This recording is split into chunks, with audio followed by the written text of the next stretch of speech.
ಎಲ್ರಿಗೂ ನಮಸ್ಕಾರ. Love seasons Krithik ಅವರ ಪ್ರಥಮ ನಿರ್ದೇಶನ, ಮುಕುಂದ್ ಅವರು ಪ್ರಥಮ ನಾಯಕ ನಟನಾಗಿ ಅಭಿನಯಿಸ್ತಾ ಇದ್ದಾರೆ. ಜೊತೆ ನಿರ್ಮಾಪಕರು ಮಂಜುನಾಥ್ ಸರ್ ಅವರ ಪ್ರಥಮ ಚಿತ್ರ ನಿರ್ಮಾಣ.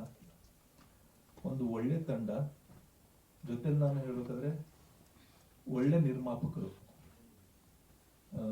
ನನಗೆ ಸುಮಾರು ಒಳ್ಳೆ ನಿರ್ಮಾಪಕರು ಸಿಕ್ಕಿದ್ದಾರೆ. ಅದರಲ್ಲಿ ಅತ್ಯದ್ಭುತವಾದ ನಿರ್ಮಾಪಕರು ಒಬ್ಬರು.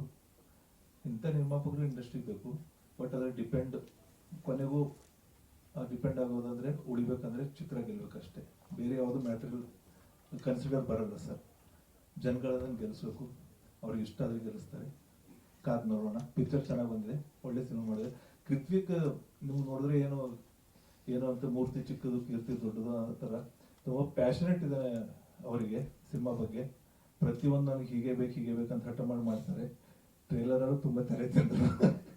ಅದಕ್ಕೆ ಖುಷಿ ಆಗುತ್ತೆ. ಅಂದ್ರೆ ಫಸ್ಟ್ ಟೈಮ್ ಬಂದ ಒಂದು ನಿರ್ದೇಶಕ ನನಗಿಲ್ಲ ಸರ್ ಹೀಗೆ ಬೇಕಂತಂದಾಗ ಒಂದು ಪ್ಯಾಷನ್ ಕಾಣುತ್ತೆ ಹಿಂದೆ. ನಾವು ಎಷ್ಟೇ ಅನುಭವ ಇದ್ರು, ನಾವು ಏನ್ ಮಾಡಿದ್ರು, ಇಲ್ಲ ಸರ್ ಅದು ಬೇಡ, ಇನ್ನೂ ಇದು ಬೇಕು ಅಂತಂದಾಗ ಒಂಥರ ಅವರಿಗೆ ತುಂಬಾ ಒಂದು ಜೋಶ್ ಇದೆ. ಸಿನಿಮಾ ಇಂಡಸ್ಟ್ರಿಯಲ್ಲಿ ತುಂಬಾ ದಿನ ನಿಂತ್ಕೊಳ್ತಾರೆ ಅಂತ ಅನ್ನೋದೊಂದು ಕಾಣುತ್ತೆ. ಅದಲ್ಲದೆ ಸಿನಿಮಾ ಸಂಗೀತ ಬಗ್ಗೆ ಹೇಳ್ಬೇಕಂದ್ರೆ, ಸಿನಿಮಾದಲ್ಲಿ ಪ್ರಮುಖವಾದ 4 ಹಾಡುಗಳಿದೆ. ಜೊತೆಲಿ ಒಂದು ಇಂಗ್ಲಿಷ್ ಸಾಂಗ್ ಬೇರೆ ಮಾಡಿದ್ವಿ ನಾವು. Cinema first time full fledge English song ಮಾಡಿದ್ವಿ. ಅದನ್ನ ಕ್ರಿಸ್ ಜೋಶಿ ಅಂತ ಪ್ರಪಂಚ ಡೈರೆಕ್ಟರ್ ನಮ್ಮ ಗೆಳೆಯರು ಬರೆದಿದ್ದಾರೆ. ಮಿಕ್ಕಿದ ಸಾಂಗ್ಗಳು ಇವಾಗ ನೀವು ಸ್ಕ್ರೀನಲ್ಲಿ 3 ಸಾಂಗ್ ನೋಡಿದ್ರಿ. ನೀವು ನೋಡಿದ್ರೆ ಕಲ್ಯಾಣ್ ಸರ್ ಬರೆದಂತ ಒಂದು ನಾನು ಒನ್ ಆಫ್ ದ ಇಲ್ಲಿವರೆಗೆ ನಾನು ಕಂಪೋಸ್ ಮಾಡಿದಂತ 56 ಸಿನಿಮಾಗಳನ್ನ ಮಾಡಿದ್ರಲ್ಲಿ ಇದು ಕೂಡ ನನಗೆ ತುಂಬಾ ಇಷ್ಟವಾದಂತ ಒಂದು ಹಾಡು. ಮಳೆ ಆಗುವ ಮೊದಲೇ ಒಂದು ಭೈರವಿ ರಾಗ ಇಟ್ಕೊಂಡು ಒಂದು ಪ್ಯೂರ್ ಭೈರವಿ ರಾಗದಲ್ಲಿ ಮಾಡಿದಂತ ಒಂದು ಸಾಂಗ್ ಸಿನಿಮ್ಯಾಟಿಕ್ ಆಗಿ. ಅದ್ರ ಆರ್ಕೆಸ್ಟ್ರಾ ಕೂಡ ನನಗೆ ತುಂಬಾ ಇಷ್ಟ. ಸಿನಿಮಾದ orchestra first BGM, second BGM, third BGM, flute ಬಿಟ್ಗಳು ಅದ್ಭುತವಾದ ಫ್ಲೂಟ್ ಬಿಟ್ಟಿದೆ ಸೆಕೆಂಡ್ BGM, ಥರ್ಡ್ BGM ಅಲ್ಲಿ. ಹಾಗೊಂದು ಮ್ಯೂಸಿಕ್ ಡೈರೆಕ್ಟರ್ಗೆ ಒಂದು ಸಾಂಗ್ ತುಂಬಾ ಆಪ್ತ ಯಾವಾಗ ಅನ್ಸುತ್ತೆ ಅಂದ್ರೆ ಇಡೀ ಆರ್ಕೆಸ್ಟ್ರಾ ತುಂಬಾ ಚೆನ್ನಾಗಿ ಅನ್ಸ್ಬೇಕು. ಅದು ನಮ್ಗೆ ನಮ್ಮ ಮನಸ್ಸಿಗೆ ಏನೋ ಮಾಡಿದ್ದೀನಿ ನಾನು ಅಂದಾಗ ಮಾತ್ರ ಅದೊಂದು ಫೇವ್ರೇಟ್ ಆಗಕ್ಕೆ ಸಾಧ್ಯ. ಹಾಗೆ ನಾನು ಇಲ್ಲಿದ್ದು ಮಾಡಿರೋಂಥ ಒಂದು ನನ್ನ ಮೊದಲ ಚಿತ್ರ ಶಿವಮಣಿಯಿಂದ ಹಿಡ್ಕೊಂಡು ಮೊದಲ ಮಾತು, ಕೊಂಚ ರೇಷ್ಮೆ, ಕೊಂಚ ಹುಣ್ಣಿಮೆ, ದ್ಯಾವರಿ, ಕಾರಂಜಿ, ಆನಂತರ ಇತ್ತೀಚೆಗೆ ಹಿಟ್ಟಾದಂತ ಒಂದು ಸರಳ ಪ್ರೇಮ ಕಥೆ ಹಾಡು ನೀನ್ಯಾರಳೆ, ಅದ್ರ ಜೊತೆ ಇದನ್ನು ಸೇರಿಸ್ತೀನಿ ನನ್ನ ಪಟ್ಟಿಯಲ್ಲಿ ಒಂದು ಒಳ್ಳೆ ಸಾಂಗ್. ಅದಕ್ಕೆ ಕಾರಣ ಅಂದ್ರೆ ಪ್ರಮೋದ್ ಮರುವಂತಿ ಅವರ ಸಾಹಿತ್ಯ ಕೂಡ ಅಷ್ಟು ಅದ್ಭುತವಾಗಿದೆ. ಅರ್ಮಾನ್ ಮಲಿಕ್ ಅವರು ಹಾಡ್ಬೇಕಂತ ಒಂದು ನಮ್ಮ ಕಾಂಬಿನೇಷನ್ ಲಾಸ್ಟ್ ಹಿಟ್ ಆಗಿ ಸಲುವಾಗಿ ಅರ್ಮಾನ್ ಮಲಿಕ್ ಹತ್ರ ಹಾಡಿದ್ವಿ. ಅವ್ರ ಮೆಲೋಡಿ ಕೂಡ ಸೂಟ್ ಆಗ್ತೈತಿ ವಾಯ್ಸ್ ಅವ್ರದ್ದು ಹಾಡಿನ ಮೆಲೋಡಿಗೆ. ಜೊತೆಲಿ ಈ ಹಾಡಲ್ಲಿ ಪ್ರಥಮವಾಗಿ ಪ್ರಜ್ಞಾ ಮರಾಠಿ ಅವರು ಫಸ್ಟ್ ಟೈಮ್ ಪಾದಾರ್ಪಣೆ ಮಾಡ್ತಾರೆ ಪ್ಲೇಬ್ಯಾಕ್ ಸಿಂಗಿಂಗ್ಗೆ. ಅವ್ರದ್ದೊಂದು ಚಿಕ್ಕ ಒಂದು ರೋಚಕ ಕಥೆ ಇದೆ. ಪ್ರಜ್ಞಾ ಮರಾಠಿ ಅವ್ರು ನಮ್ಗೆ ಡೈರೆಕ್ಟ್ ಆಗಿ ಅವ್ರು ನನಗೆ ಪರಿಚಯ, ನಾನು ಅವ್ರಿಗೆ ಪರಿಚಯ ಇಲ್ಲ. ಹುಲಿಬೀರ ಸಿನಿಮಾ ಮಾಡ್ತಾ ಇದ್ವಿ ನಾವು. ಮಲ್ಲಿಕಾರ್ಜುನ್ ಅಂತ ಮುತ್ತಲಗಿರಿ ಡೈರೆಕ್ಟರ್ ಅವರು ಒಂದ್ ದಿವಸ ನನಗೆ ಕಾಲ್ ಮಾಡಿದ್ರು. ಸರ್ ನಮ್ ಡೈರೆಕ್ಟರ್ ಮನೆ ಹತ್ರ ಅವ್ರ ಅಪೋಸಿಟ್ ಅವ್ರ ಫ್ರೆಂಡ್ ಇದಾರಂತ ಅವ್ರ ಮಗಳು ತುಂಬಾ ಚೆನ್ನಾಗಿ ಹಾಡ್ತಾರಂತೆ. ಅವರು ಹೆದರ್ಕೊಂಡು ಕೇಳ್ತಾ ಇದಾರೆ, ನೀವು ಒಂದು ಅವಕಾಶ ಕೊಡ್ಬೋದು ಅಥವಾ ಹಾಡ್ಸ್ ನೋಡಿ ಇಷ್ಟ ನಮ್ ಪಿಕ್ಚರ್ ಅಂದ್ರೆ ಅವ್ರು ಹುಲಿಬೀರದ ಒಂದು ಯಾವ್ದೋ ಒಂದು ಸಾಂಗ್ ಹಾಡ್ಸ್ ನೋಡಿ ಇಷ್ಟ ಆದ್ರೆ ಇಟ್ಕೊಳ್ಳಿ ಸರ್, ಇಲ್ಲಾಂದ್ರೆ ಬೇಡ ಅಂತಂದ್ರು. ನಂಗೆ ಅದಕ್ಕೇನಪ್ಪ ಕರ್ಸ್ರಿ, ನಾವು ಫಸ್ಟ್ ಸಿನಿಮಾದಿಂದ ನಾವು ಹೊಸ ಸಿನಿಮಾಗಳ ನನ್ನ ಸಿನಿಮಾ ಹೊಸ ಸಿಂಗರ್ ಹಾಡ್ತಾ ಇದಾರೆ, ಕರ್ಸಿ ನನ್ನ ಖುಷಿನೇ, ಹೊಸ ಸಿಂಗರ್ ಜೊತೆ ಮಾಡಕ್ ನನ್ಗೆ ಯಾವತ್ತೂ ನಮ್ಗೆ ಸಂತೋಷ ಅಂತಂದು ಹೇಳಿದೆ. ಅವ್ರು ಬಂದ್ರು, ಚೆನ್ನಾಗಿದ್ರೆ ಇಟ್ಕೊಳ್ಳೋಣ, ಅದ್ರಲ್ಲಿ ಡೌಟೇ ಇಲ್ಲ ಅಂತ ಹೇಳಿದೆ ನಾನು ಅವರಿಗೆ. ಅವ್ರು ಕಳಿಸಿದ್ರು. ಅದ್ರಲ್ಲಿ ಒಂದ್ ಬಿಟ್ಟಿತ್ತು, ಒಂದು ಪಲ್ಲವಿ ಮಾತ್ರ ಇತ್ತು ಹುಲಿಬೀರದಲ್ಲಿ. ಪ್ರಜ್ಞೆ ಬಂದ್ ನಿಂತರು, ಹಾಡಕ್ ಕಲ್ತರು ಒಂದು 10-15 ನಿಮಿಷದಲ್ಲಿ. ಮೈಕಲ್ ನಿಂತ್ಕೊಂಡು 1 ಲೈನ್ ಹಾಡ್ದಾಗ ಗೊತ್ತಾಯ್ತು ನನಗೆ ಈ ಹುಡುಗಿ ಅದ್ಭುತ ಪ್ರತಿಭೆ ಇದೆ ಅಂತ. ಫುಲ್ ಪಲ್ಲವಿ ಹಾಡಿದ್ರು. ನನಗೆ ಏನ್ ಬೇಕೋ ಮ್ಯೂಸಿಕ್ ಡೈರೆಕ್ಟರ್ ಏನ್ ಹೇಳ್ತಾರೆ ಅದನ್ನ ಮೀರ್ ಹಾಡೋದ್ರೆ ಪ್ಲೇಬ್ಯಾಕ್ ಸಿಂಗರ್ ಆಗ್ತಾನೆ ಸರ್.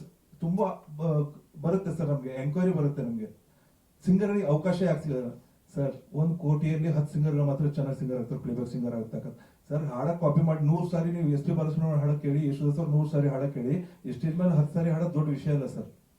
ಅದು ಯಾರು ಬೇಕಾಗತ್ತಾರೆ? ಇವತ್ತೊಂದು 50,000 ಜನ ಸಿಂಗರ್ ಸಿಗ್ತಾರೆ ಕರ್ನಾಟಕದಲ್ಲಿ. ಬಟ್ ಅದ್ರ 5 ಜನ ಪ್ಲೇಬ್ಯಾಕ್ ಸಿಂಗರ್ ಆಗೋ ತಾಕತ್ತಿರಲ್ಲ.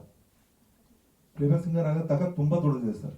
ಮೈಕಲ್ ನಿಂತ್ಕೊಂಡ್ರೆ ಬೆವರು ಸುರಿಸ್ಬಿಡ್ತಾರೆ, ಆಗೋದಿಲ್ಲ, ಸಾಧ್ಯ ಇಲ್ಲ. ಒಂದು ಪ್ಲೇಬ್ಯಾಕ್ ಸಿಂಗರ್ ಆಗ್ಬೇಕು ತುಂಬಾ ತಾಕತ್ಬೇಕು, ತುಂಬಾ ತಯಾರಿಬೇಕು. ನಾವೇನ್ ಹೇಳ್ತೀವಿ ಆ ಸಂಗತಿ ನಿಮ್ಗೆ ಇಮಿಡಿಯೇಟ್ ಆಗಿ ಇನ್ಸ್ಟೆಂಟ್ ಆಗಿ ಕೊಡೋ ತಾಕತ್ಬೇಕು, ಅದನ್ನ ಹೊಸ ಡೈಮೆನ್ಷನ್ ಕೊಡೋ ತಾಕತ್ಬೇಕು. ಒಂದು ಕಂಪೋಸರ್ಗೆ ನೀವು ಅವ್ನ ತಲೆ ಮೇಲೆ ಹತ್ತಿ ನೀವು ಹಾಡ್ಬೇಕು, ಅವಾಗ ಸಮಾಧಾನ ಆಗಬೇಕು. ಅವ್ನ ಕಂಪೋಸರ್ಗೆ ಎಲ್ಲ ಸಮಾಧಾನ ಆಗಲ್ಲ. ಆ ತಾಕತ್ ಅವ್ರ ಪ್ರಜ್ಞೆ ಹಾಡಿದ ತಕ್ಷಣ ನನ್ಗೆ ಅನಿಸ್ತು ಈ ಹಾಡನ್ನ ನಾನು ಅನ್ಕೊಂಡಿದ್ದ ಚೆನ್ನಾಗಿ ಹಾಡ್ತಾ ಇದ್ದಾಳೆ ಹುಡುಗಿ ಅಂತ. ಇಮಿಡಿಯೇಟ್ ಹೊರಗಡೆ ಬಂದಾಗ ಅವ್ರ ತಂದೆನೂ ವಾರದಲ್ಲಿ ಕಾಲ್ ಮಾಡ್ತೀನಿ, ಇನ್ನೊಂದು ಸಾಂಗ್ ಇದೆ ಹಾಡಿಸ್ತೀನಿ ನಿಮಗೆ ಅಂತ.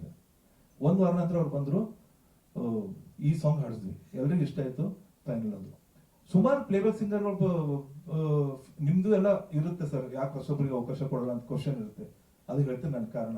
ಫೇಸ್ಬುಕ್ ಅಲ್ಲಿ ಎಷ್ಟು ಜನಗಳು ಸರ್ ನಾವು ಚೆನ್ನಾಗಿ ಹಾಡ್ತೀವಿ ಸರ್, ನಮಗೂ ಅವಕಾಶ ಕೊಡಿ, ಅರ್ಮಾನ್ ಮಲ್ಲಿಕೆ ಹಾಕ್ಬೇಕು, ಶ್ರೇಯಾ ಘೋಷಾಲಿ ಹಾಕೋಬೇಕು ಅಂತ ಕೇಳ್ತಾರೆ ನಮಗೆ. ಸರ್ ಸುಮಾರು ಜನರಿಗೆ ಕರೆದಿದ್ದೀನಿ, ಒಂದ್ ಲೈನ್ ಹಾಡಕ್ಕಾಗಿಲ್ಲ ಸರ್, ಒಂದ್ ಲೈನ್ ಕೊಟ್ಟಿದ್ದು. ಆತರ ಸರ್ ನಾನು ಇನ್ನೊಂದ್ಸರಿ ಬಂದು ಟ್ರೈ ಮಾಡ್ತೀನಿ ಸರ್ ಅಂದಾಗ ಅವ್ರು 2 ತಿಂಗಳಾದ್ರೂ ನಾನೇ ಮೆಸೇಜ್ ಹಾಕಿದ್ದೀನಿ, ಯಾಕೆ ಎಲ್ಲ ಮಾಯ ಆಗಿದ್ರಿ ಅಂತ ಕೇಳಿದೆ ನಾನು. ಸರ್ ನನ್ನ ವಾಯ್ಸ್ ಸರಿ ಇಲ್ಲ, ಅದು ಕಾರಣಗಳು. Singing is very tough job sir, ಅಷ್ಟು ಈಸಿ ಅಲ್ಲ ಅದು. ಆರ್ಟಿಸ್ಟ್ ಆಗಿರ್ಲಿ ಏನೇ ಆಗಿರ್ಲಿ ತುಂಬಾ ಅದ್ಭುತವಾದ ಪ್ರತಿಭೆ ಬೇಕು ಸರ್. ಇವಾಗ ಕೇಳಿದ್ರೆ 3 ಕಲರ್ಗಳು ಬೇರೆ ಇತ್ತ ಅಥವಾ ಒಂದೇ ಸರ್? ಸರ್ ಸೀಸನ್ ಅಂದ್ರೆ ಪಾತ್ರಗಳಲ್ಲಿ ಸೀಸನ್, ಹಾಡಲ್ಲಿ ಸೀಸನ್ ಅಂತ ತೋರಿಸಿಲ್ಲ, ಆ ಪಾತ್ರಗಳ ಕ್ಯಾರೆಕ್ಟರ್ಗಳಲ್ಲಿ ಸೀಸನ್ ಇದೆ.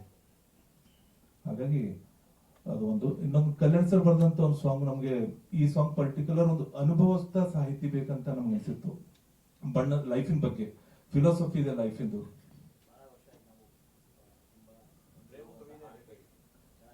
ಹಾ sir, thank you sir, thank you. ಅಂದ್ರೆ ಜೀವನದ ಅನುಭವಗಳು ಬೇಕಿತ್ತು ಸರ್, ಅದ್ರೆಲ್ಲ ಡೆಪ್ತ್ ಬೇಕಿತ್ತು, ಅದೊಂದು ಆಳ ಅಗಲ ಅಂತೀವಲ್ಲ ಆ ಸಾಹಿತ್ಯದಲ್ಲಿ ಬೇಕಿತ್ತು, ಕಂಪೋಸಿಷನ್ ಹಾಗೆ ಇತ್ತು.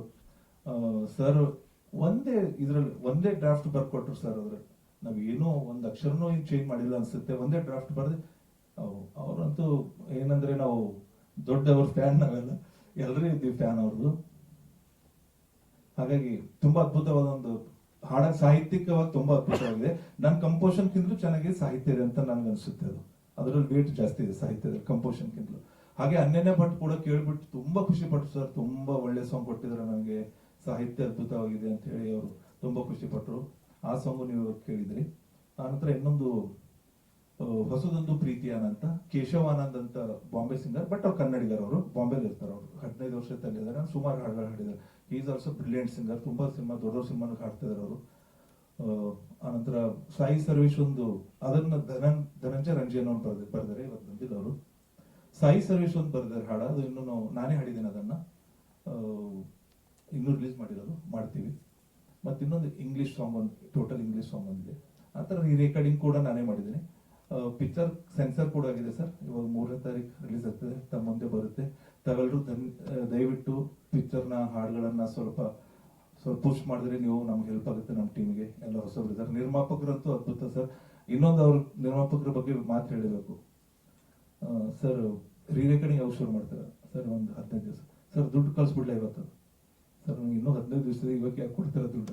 ತಗೊಂಡ್ಬಿಡಿ ಸರ್, ಯಾವತ್ತಾದ್ರೂ ಕೊಡೋದೇ ತಗೊಂಡ್ಬಿಡಿ ಅಂತ. ನಾನು ತಗೊಂಡು ಖರ್ಚಾಗುತ್ತೆ ಸರ್, ನಾನು ತಗೊಳ್ತೀನಿ, ಇನ್ಸ್ಟಾಲ್ಮೆಂಟ್ ಅಲ್ಲಿ ತಗೋತೀನಿ ಅಂತ ಹೇಳ್ಬಿಟ್ಟು, ನಾನು ಇನ್ನೊಂದು 4 ದಿವಸ ನಾನು ಮ್ಯೂಸಿಷನ್ಸ್ ಎಲ್ಲ ಬುಕ್ ಆದ ತಕ್ಷಣ ನಿಮ್ಗೆ ಹೇಳ್ತೀನಿ ಅಂತ ಹೇಳಿ ಅವ್ರಿಗೆ ಹೇಳಿದೆ. ಕಾಲ್ ಮಾಡೋದೆ, ಸರ್ ಒಂದು ನೆಕ್ಸ್ಟ್ ವೀಕ್ ಶುರು ಮಾಡ್ತಿದ್ದು, ಪೇಮೆಂಟ್ ಬೇಕು. ಆಯ್ತು ಸರ್, ಒಂದ್ 2 ದಿವಸ ಕೊಡ್ಲಾ? ಓಕೆ, ನಮ್ಮ ಮಗ ಕಳ್ಸ್ಬಿಡ್ತೇವೆ ಸರ್. ಈ ಮಗ ಅಪ್ಪನ್ಗಿಂತ ಫಾಸ್ಟ್, 2 ದಿವಸ ಕೊಡ್ತೀನಿ ಅಂತ ಹೇಳಿ ರಾತ್ರಿನೇ ಅವ್ರ ಮೆಸೇಜ್